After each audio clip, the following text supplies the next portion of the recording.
The words hit me like a physical blow, slicing through the forced cheer of Christmas Eve. Enough, Susan. My mother's voice, usually warm, was sharp with pure venom, and my father's quickly followed. You always make everything about you. The twinkling Christmas tree lights did little to soften the harsh glare they fixed on me across the dining table. Inside, a furious storm brewed, my hands gripping my lap, trying desperately to steady the tremors of anger and betrayal. My name is Susan Blanchard, and I was 32 years old then, in the late 1970s. This all happened on our family farm in rural Illinois. A place where blood ties meant everything, especially when times were tough. Our farm, passed down through generations, was teetering on the brink. I'd left for Chicago years ago, chasing a law career, a move my parents still saw as a deliberate rejection of our way of life. My older brother, Jake, stayed dutifully running the farm, basking in the endless glow of their praise. I didn't resent him for staying. I resented the crushing weight of always being the outsider, no matter what I did. For months, quietly, secretly, I'd been sending money to the farm's shared account. Jake had called me, his voice laced with panic, telling me bills were piling up, that the farm was in trouble. He'd convinced me not to tell our parents, swearing it would crush their pride, make them feel like failures. At the time it made sense. I didn't want to humiliate them, and I trusted Jake. But sitting there that Christmas Eve, listening to them gush about how Jake had been sacrificing so much to keep the farm afloat, I felt a sickening lurch in my gut. It was a cold, hard realization. He wasn't just letting them believe it, he was actively taking credit for every single dollar I'd sent.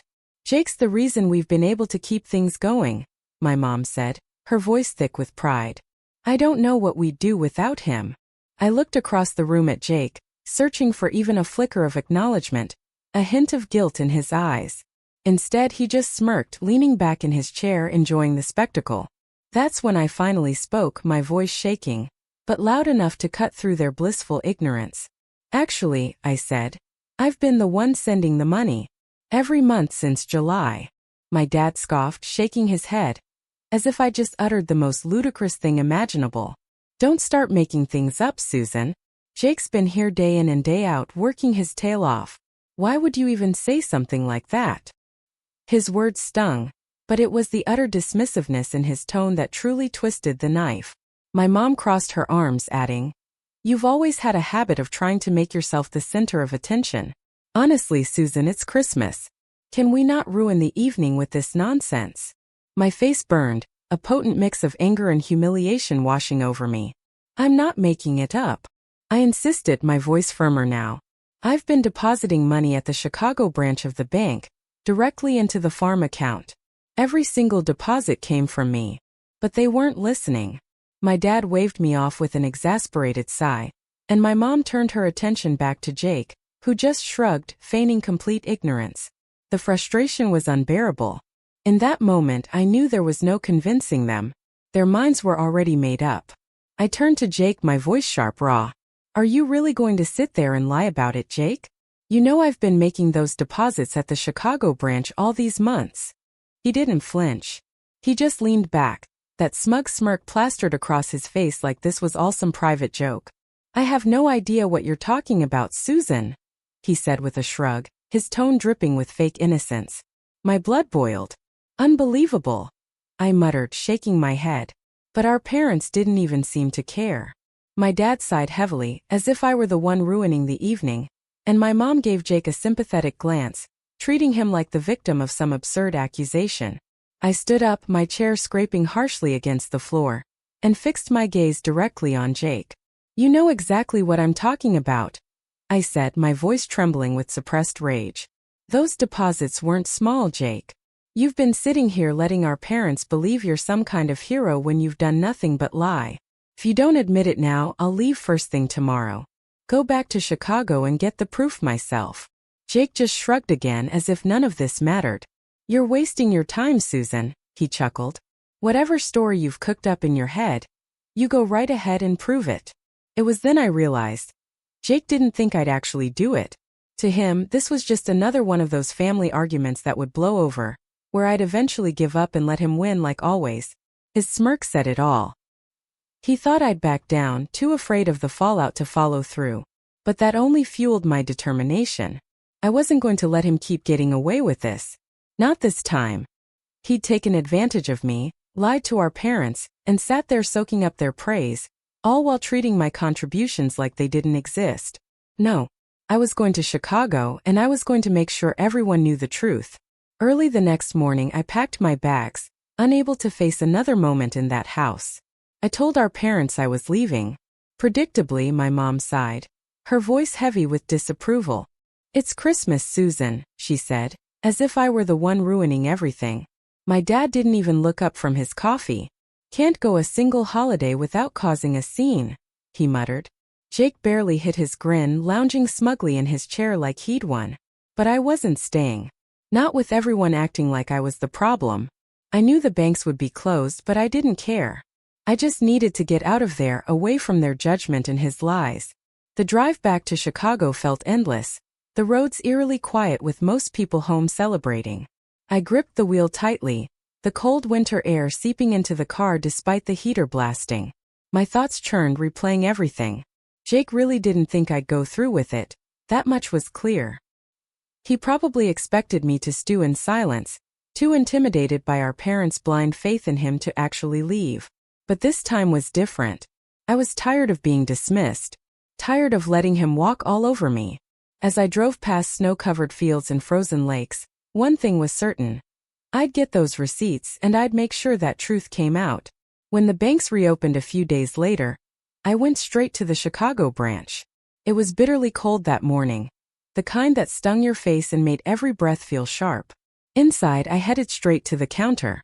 I explained, carefully but firmly, that I needed copies of every deposit I had made to the Blanchard Farm account since July.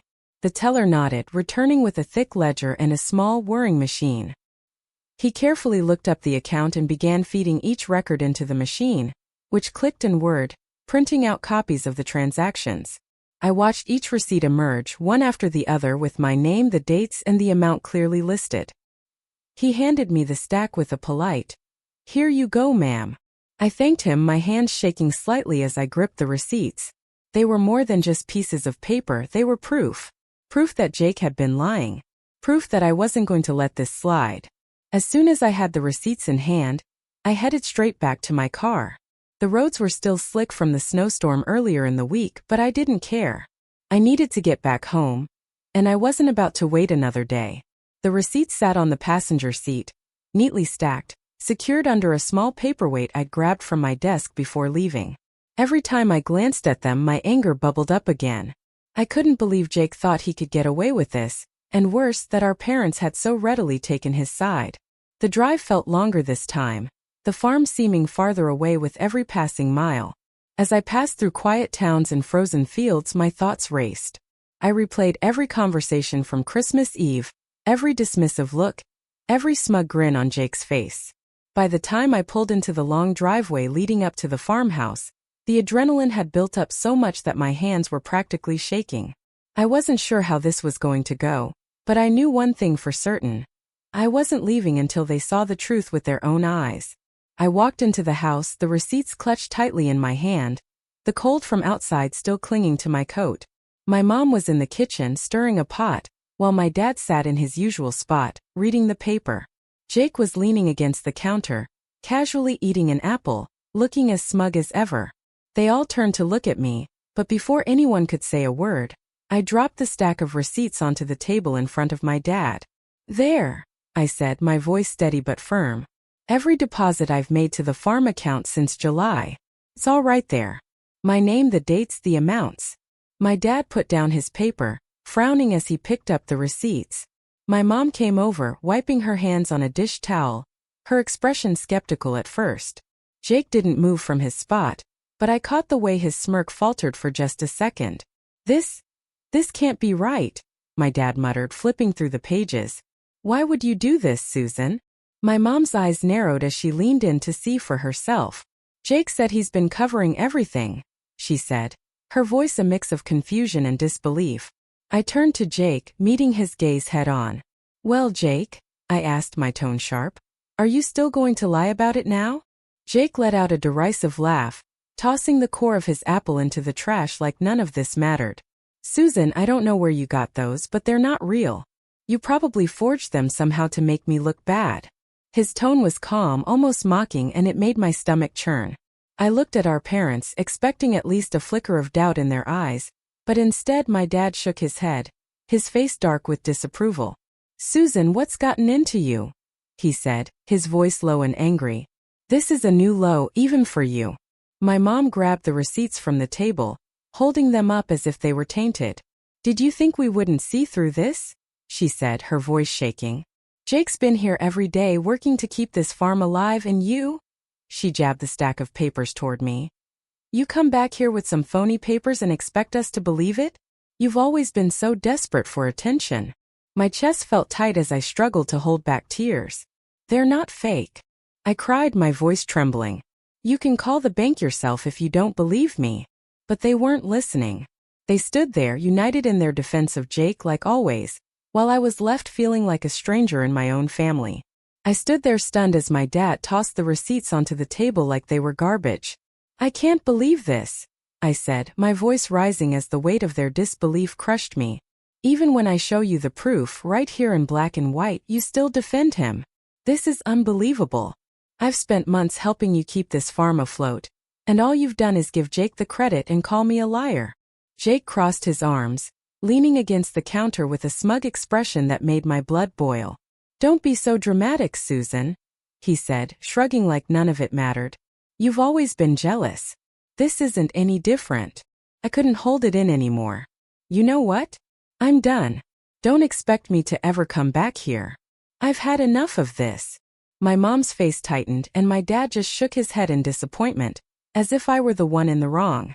Without another word, I turned and walked out, slamming the door behind me. The cold air hit me like a slap, but it felt better than staying in that house for another second. By the time I got back to Chicago, I'd made up my mind. I was done. No more bending over backward for people who couldn't even bother to see the truth when it was right in front of them. The first thing I did after unpacking was call the bank and put a stop to the deposits. No further transfers to that account, I told the teller, my voice steady despite the anger bubbling inside me. It felt strange, like cutting a cord that had tied me to the farm all these months. But it also felt freeing, like I was finally done carrying a burden that was never truly mine to bear. At first I thought I'd feel guilty, but I didn't. Every time I thought about Jake's smug face and our parents' refusal to believe me, it only reinforced my decision. Let Jake handle it now. Let him be the hero he pretended to be. I wasn't going to keep throwing money into a farm that treated me like an outsider. If they wanted to believe his lies, then they could deal with the consequences when the bills started piling up. And they would, because Jake didn't have a dime to his name. 6 months passed without a word from my family. Not a phone call, not a letter, nothing. I thought about them sometimes, but every time I did, the anger and hurt came rushing back, so I pushed it aside and focused on my work. Then one afternoon in the middle of summer, there was a knock on my apartment door. I wasn't expecting anyone. When I opened it, I froze. Standing there were my mom and dad, looking tired and a little sheepish. For a moment, I didn't know what to say. Can we come in? My dad asked, his voice quieter than usual. My mom stood next to him, clutching her purse tightly, her lips pressed into a thin line. Part of me wanted to slam the door in their faces, but curiosity got the better of me. I stepped aside and let them in. They sat awkwardly on the couch, looking around my small apartment like they didn't know what to do with themselves. What do you want? I finally asked, leaning against the armrest of a chair, my arms crossed. I wasn't in the mood for small talk. Whatever they had to say, I wanted it out in the open. My dad cleared his throat, staring at the floor like it might give him the words he needed. Susan, he began, his voice quieter than I'd ever heard it. We owe you an apology. A big one. My mom nodded, clutching her purse so tightly her knuckles were white. We were wrong, she said softly. We didn't believe you when you tried to tell us the truth, and we need to make this right. I crossed my arms, leaning back against the chair. Go on, I said, my tone sharper than I intended. My dad sighed heavily. After you left, things started falling apart on the farm. Bills piled up, equipment needed repairs we couldn't afford, and the crops didn't bring in enough to keep us going. At first we didn't understand and thought Jake had it handled. He kept telling us he'd figure it out. But he didn't. And when we pressed him, he finally confessed. My mom's eyes were brimming with tears as she spoke. He admitted it, Susan. He told us you were the one making the deposits all those months, that you were the reason we stayed afloat. We couldn't believe it. Not just that he lied, but that we didn't listen to you when you tried to tell us. She reached out, her voice trembling. We're sorry, Susan.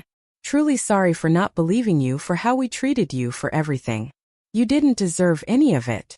I looked at them, their faces lined with regret, and for the first time, I saw something I hadn't expected. Genuine shame. My dad finally met my eyes. We're asking for your forgiveness, Susan. I know we don't deserve it, but we had to come here and tell you the truth. You saved the farm, and we owe you more than an apology. I sat there, staring at them for a moment, letting their words hang in the air. Part of me wanted to let the silence stretch on forever, make them sit with their guilt. But instead I finally asked, "Where's Jake?" My voice was calm, but the anger simmered just beneath the surface. My mom exchanged a nervous glance with my dad before she spoke. "He's still at the farm," she said quietly. "He wanted to come with us, but, well, we thought it was better if we spoke to you alone first." My dad nodded, shifting uncomfortably in his seat. "He's been keeping to himself since he admitted everything. I think he knows there's no excuse for what he did. He's ashamed, Susan. Ashamed." I repeated, letting out a bitter laugh. "That's rich. Ashamed after months of letting you believe I was some kind of liar? After taking credit for everything I did to keep the farm running?" My dad looked down again, his face pale. "You're right," he said, his voice barely above a whisper. "We let it go on far too long. It's on us as much as it is on him. But he wanted us to tell you that he's sorry. He said he doesn't expect you to forgive him, but he needed us to say it." "He said he wanted you to tell me?" I snapped, leaning forward in my chair. "What are you talking about? You're still protecting him even now? He should be here apologizing in front of me. You should have forced him to come here." My voice echoed through the small apartment, and I could see the shock on their faces, but I didn't care. I was done tiptoeing around their favoritism. My mom opened her mouth to speak, but I cut her off. "Do you even hear yourselves? He lies, he manipulates, he takes everything I did and twists it into some heroic story for himself. And now when it's time to take responsibility, you're still shielding him? What, he's too embarrassed to face me, so you're here to clean up his mess again? Do you even realize how insane that sounds?" My dad shifted uncomfortably, his hands gripping his knees. "We thought this would be easier for everyone," he muttered. "Easier for who?" I shot back. "For Jake? For you? Because it sure as hell isn't easier for me." Neither of them said a word after that. My mom looked down at her hands, twisting the strap of her purse nervously, while my dad stared at the floor, his jaw tight. The silence stretched between us, heavy and uncomfortable, until finally my dad stood up. "You're right," he said quietly, not meeting my eyes. "We should have brought him. We should have made him face you. I don't know why we didn't. Maybe because we've been making excuses for him for so long. It's just what we do." My mom followed his lead, standing up and clutching her purse to her chest. She looked at me with watery eyes, but there was no defense left in her. "We're sorry, Susan," she said, her voice barely above a whisper. "You deserved better from all of us." Without waiting for a response, they walked toward the door. My dad opened it, glancing back at me for just a moment, his face filled with regret. Then they were gone, the door clicking shut behind them. For a long time I just sat there, the weight of their shame hanging in the room like a ghost. They knew I was right, and for the first time in my life it felt like they actually saw it too. A week later there was another knock at my door. I wasn't expecting anyone. When I opened it, my stomach turned. Jake was standing there, hands stuffed in his jacket pockets, looking about as miserable as I'd ever seen him. "Susan," he said, his voice low, almost hesitant. "Can I come in for a moment?" I thought about slamming the door in his face, but instead I stepped aside, letting him in without saying a word. He stood awkwardly in the middle of my living room, not sitting down, not taking off his jacket, just shifting his weight from one foot to the other. I came to apologize," he finally said. his eyes darting around like he couldn't bring himself to look at me. For everything. For lying. For taking credit for the money you sent. For letting mom and dad treat you the way they did. His voice cracked slightly, but I didn't say anything, waiting for him to continue. I don't have an excuse. I was jealous of you, Susan. I've always been jealous. You've done so much with your life and I stayed behind. I thought if I could just keep their approval I'd feel, I don't know, important I guess. But it was wrong. All of it. Jake's voice broke completely, and before I could say anything, he dropped his head into his hands and started to cry. Big, heavy sobs that shook his whole body. It wasn't the kind of crying you fake. It was raw, filled with shame, and for the first time I saw just how broken he really was. He didn't try to hide it, and for a moment I just stood there, unsure of what to say or do. After that day, something shifted. My parents didn't call right away, but when they finally did, their tone was different. There was no defensiveness, no excuses, no trying to sugarcoat Jake's actions. It was clear they'd finally stopped protecting him. They didn't openly admit it, but I could tell they were treating him differently. My dad mentioned they'd started handling the farm finances themselves, and my mom let slip that Jake was working to make things right. It wasn't everything, but it was enough. As for Jake, he stayed out of my way after that apology. He didn't try to mend things too quickly, which was fine by me. Trust isn't something you rebuild overnight. But knowing that my parents had finally seen him for who he was, and acknowledged the hurt they'd caused me, was enough to give me some peace. From that day on, even though things were never perfect in my family, at least they started being more fair. What would you have done when your own parents chose to believe a lie over you, despite undeniable proof? Have you ever had to fight so hard for the truth with your own family? Tell me what you think in the comments below. I really want to know.